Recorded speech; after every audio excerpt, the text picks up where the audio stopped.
In the heart of Montana, a stormy night leads Emily Carter to a mysterious rancher with secrets buried deep in the past. What happens next will leave you breathless. Don't forget to like, subscribe, and share. And tell me, where are you watching from? Let's get started. The night sky stretched endlessly over the lonely Montana plains, where the road to Hollow Creek twisted like a black ribbon between the fields. Emily Carter had been driving for hours, the hum of her rental car the only sound in the vast wilderness. Her GPS had stopped working an hour ago, her phone showed no signal, and the weather was turning fast. When her engine coughed once, then died completely, the silence that followed was suffocating. She sat there, gripping the steering wheel, staring into the darkness, realizing she hadn't seen another car in nearly 40 miles. A soft rain began to fall, pattering gently on the windshield before turning into a steady drizzle. Emily stepped out, pulling her coat tight around her. The cold hit her like a slap, sharp and biting. She looked around. The road stretched endlessly in both directions, and the only sign of life was a faint glimmer of light far across the open fields. It flickered, steady and warm like a lantern in the distance. Her only option was to walk toward it. Every step echoed in her ears, boots crunching over wet gravel, the sound of rain whispering through the grass.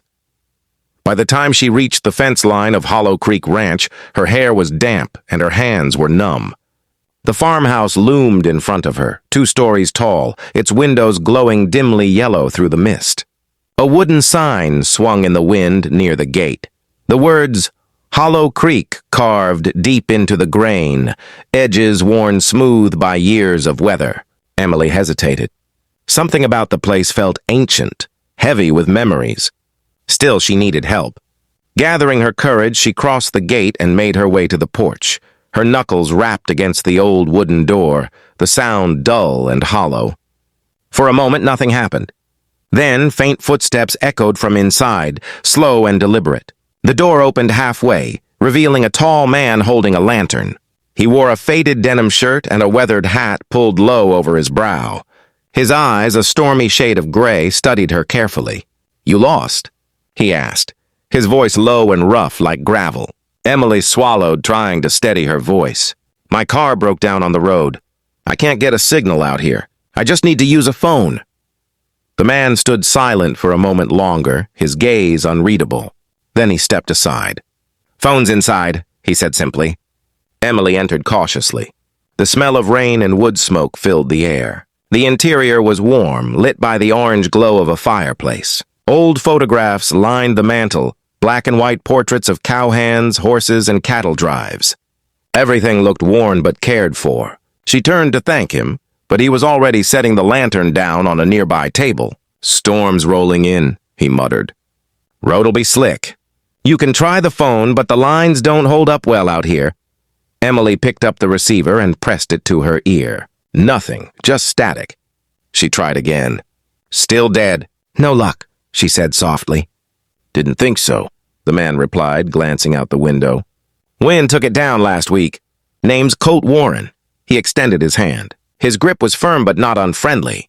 "Emily," she replied. "Emily Carter." He nodded once. "You're welcome to stay the night. Roads aren't safe in the rain." His tone was calm, steady, but there was something beneath it, an edge she couldn't quite name. Still, she nodded. "Thank you," she said. "I appreciate it." He led her to a small guest room down the hall, where a single bed stood neatly made.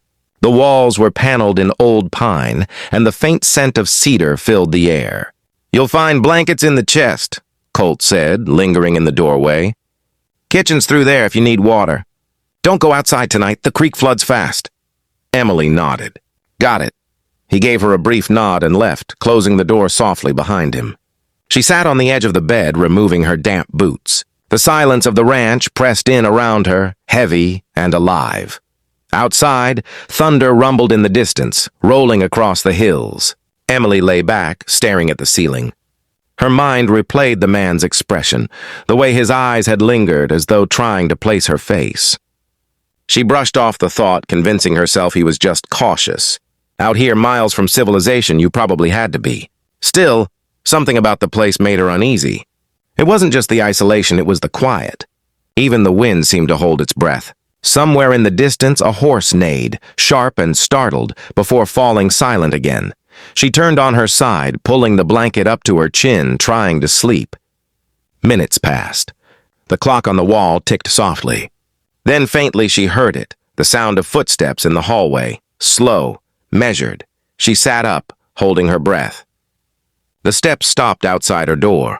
The handle turned slightly, then stopped. Her heart hammered. She whispered, "Colt?" No answer, just silence. Then a soft click, the sound of the latch sliding into place. He had locked it. She froze, her mind racing. Why would he lock her in? Was it to keep her safe or to keep her from leaving?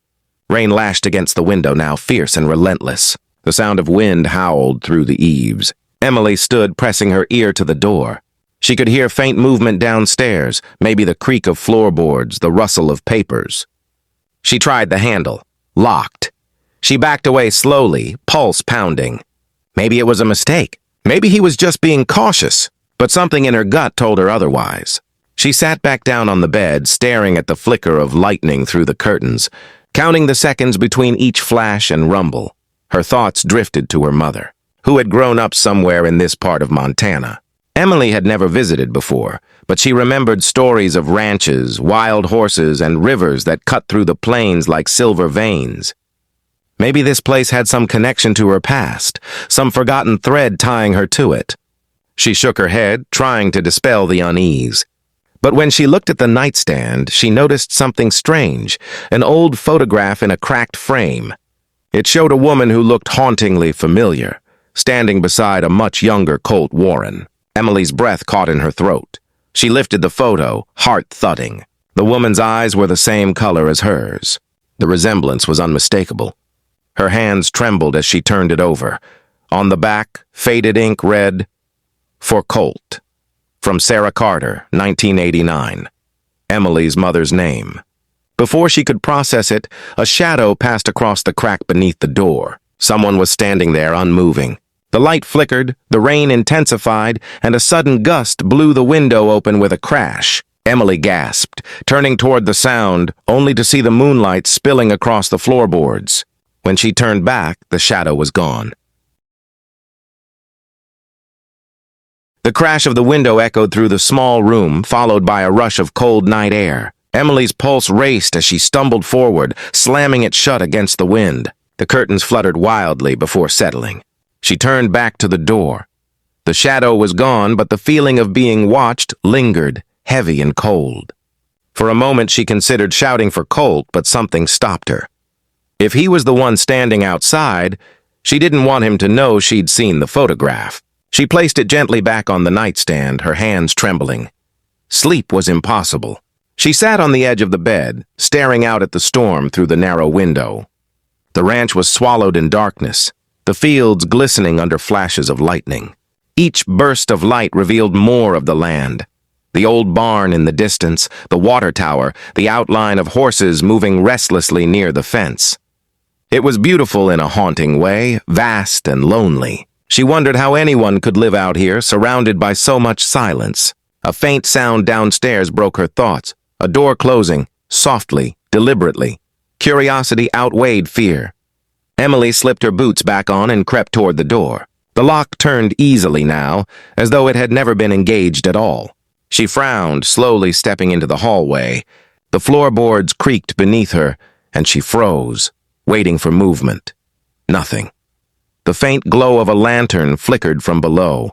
She followed it down the staircase, her breath shallow. The living room was empty, but the front door was open, swinging slightly in the wind. A single set of muddy footprints led out onto the porch. She hesitated, then pulled on her coat and followed. The storm had calmed, leaving behind a misty drizzle.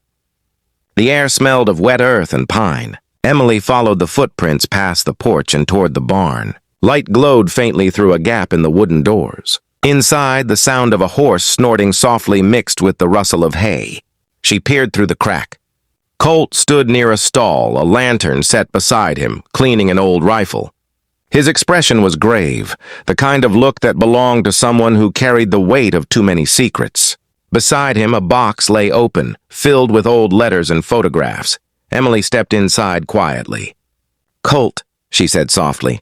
He spun around, startled, the rifle halfway raised before he recognized her.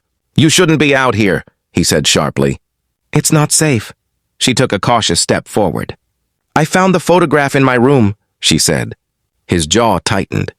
"I didn't want you to see that." "Why?" she pressed. "Because that's my mother in the picture. Sarah Carter." "Why do you have it?"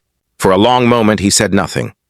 The only sound was the creak of the rafters and the low murmur of the horses shifting in their stalls. Finally, he set the rifle down and took a slow breath. "Your mother used to live here," he said quietly. "Long before you were born. My father, he ran this ranch back then. She worked for him. Things went wrong. Real wrong." Emily's throat tightened. "What do you mean?" Colt's eyes darkened. "My father wasn't the man people thought he was. He got mixed up in land deals, debts, and people who didn't forgive easily. When your mother tried to walk away, they came after her. She fled one night. Disappeared without a trace. I was 12. I never forgot her face." Emily felt her knees weaken. "She never told me," she whispered. "She said she left Montana because of a storm. That's all." Colt gave a bitter smile. Maybe that was true in a way. He turned away, leaning on the stall door. "But if you came back here, it wasn't by accident. Someone must have known who you were. The land's still valuable, and there are people who'll kill to get it." Emily frowned. "What are you talking about?" "Oil," he said flatly. "There's a reserve under the north field. My father's signature and your mother's name are both on the deed." Her heart pounded. "You think someone's after me because of that?" Colt nodded. "I don't think, I know. They've been watching this ranch for months. Tonight might have just forced their hand." As if summoned by his words, the distant growl of an engine broke the silence. Emily turned toward the open barn doors. Headlights glowed in the fog, cutting through the darkness like knives. A black pickup truck rolled slowly up the drive, stopping a few yards from the porch. Colt grabbed the rifle, checking the chamber. "Get down," he said. "Don't move until I tell you. The truck's engine cut off." For a moment, there was only the sound of rain dripping from the eaves. Then a door slammed and voices drifted through the mist. Male voices, low, tense. "She's here," one said. "I saw her car by the road." Colt moved to the door, aiming the rifle toward the yard. Emily crouched behind a hay bale, her heart hammering so hard it hurt. The front door of the ranch house creaked open, followed by a shout. "Warren, we just want to talk!" Colt's voice was steady. "You talk too loud for a friend." The first shot shattered the quiet. The barn window exploded, showering glass and rain. Emily ducked as Colt returned fire, each blast echoing like thunder. Horses screamed, kicking their stalls in panic. The attackers advanced, flashes of muzzle light tearing through the fog. Colt reloaded quickly, eyes focused, calm under pressure. "Back door!" he shouted. Emily hesitated. "Go now!" She scrambled toward the rear exit, the smell of gunpowder thick in the air. She pushed through the door and into the open field, mud splashing up her legs. Another shot rang out, close, too close. She dove behind a water trough, gasping for breath. The rain had started again, falling hard, masking her movements. Through the storm, she saw Colt emerge from the barn, firing into the darkness, driving the attackers back toward the truck. One of them screamed and fell. Another cursed, dragging him away. Within minutes, the headlights flared and the truck roared to life, speeding back down the dirt road, disappearing into the mist. Silence returned, broken only by the pounding of rain and the ragged sound of Colt's breathing as he lowered his rifle. Emily ran to him. He was leaning against a post, blood darkening his sleeve. "You're hurt," she said, panic rising in her chest. He shook his head. "Just a graze." He glanced toward the horizon, where the first pale light of dawn began to break through the clouds. "They'll be back," he said quietly. "Not right away, but soon." Emily stood beside him, staring at the wet fields stretching endlessly toward the hills. The sun crept higher, golden light spilling over the land, washing away the night's terror, but not its memory. For a long time, neither spoke. Then Emily turned to him, voice trembling. "You saved me!" Colt gave a faint, tired smile. "Just keeping a promise," he said. "Your mother asked me 2 years ago. Said if her daughter ever came back here, I'd know what to do. Emily's eyes filled with tears. I guess I found what she was running from? Maybe, he said softly. Or maybe you found what she was protecting. He looked out over the fields, at the horses grazing under the morning light. This land's yours now, Emily, whether you want it or not. She followed his gaze, feeling the weight of the past settle over her like the mist. The road that had brought her here was still there, narrow, empty, stretching back toward the world she'd known. But now it looked different, smaller, distant. The wind carried the faint scent of pine and rain, and somewhere in the distance, a hawk cried out. Emily took a deep breath and turned back to Colt. I'll stay, she said quietly. At least for a while. He nodded once, tipping his hat. Then let's fix the fence before they do. And as the morning sun rose over Hollow Creek, the storm finally passed.